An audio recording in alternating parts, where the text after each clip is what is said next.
According to the study published by the National Library of Medicine, roughly double of these students report more high school stress and more high school work.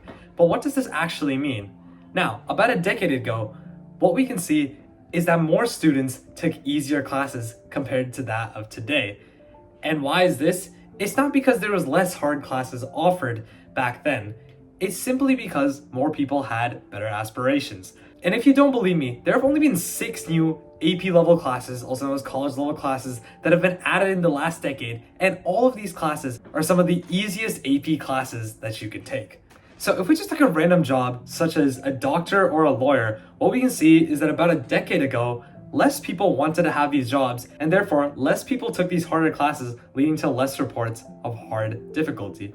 But now, if we move forward a decade into 2026, there's an exponentially greater higher amount of people that want to have these higher level jobs, such as a doctor or a lawyer, hence causing more work stress and more pressure.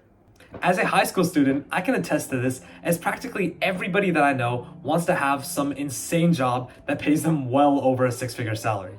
But how does all this pertain to this video?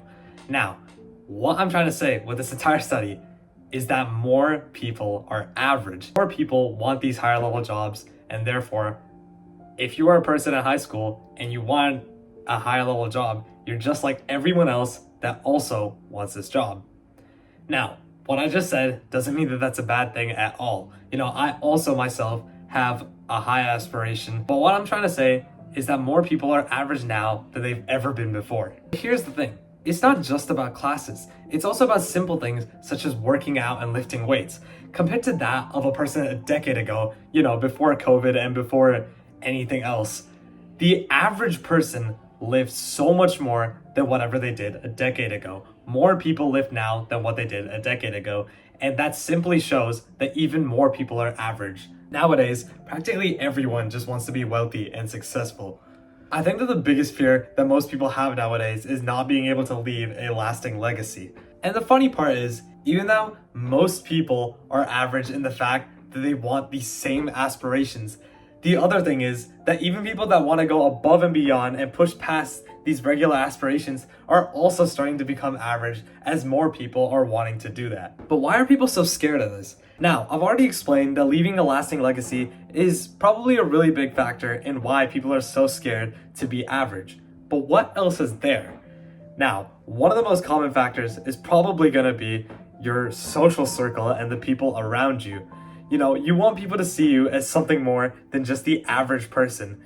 And that's something that a lot of people want nowadays. It's so easy to just open up social media and see the amount of people that are so high up on the pedestal that you simply just want to be like them. So many people are just worried that their life is going to have no meaning just because they just do what the average person does. But is it necessarily a bad thing to be average? If the thing that you want to do in your life is something that a lot of people do, then go ahead and be average. There's absolutely nothing wrong with it. But if there's something that you want that's a little more than average, then you should definitely take the time to do something more than the average person. But this doesn't mean that being average is necessarily wrong. It simply depends on what you want and what you desire for your life. But that's all I got for today. If you enjoyed this video, please don't forget to like or subscribe, and have a great rest of your day.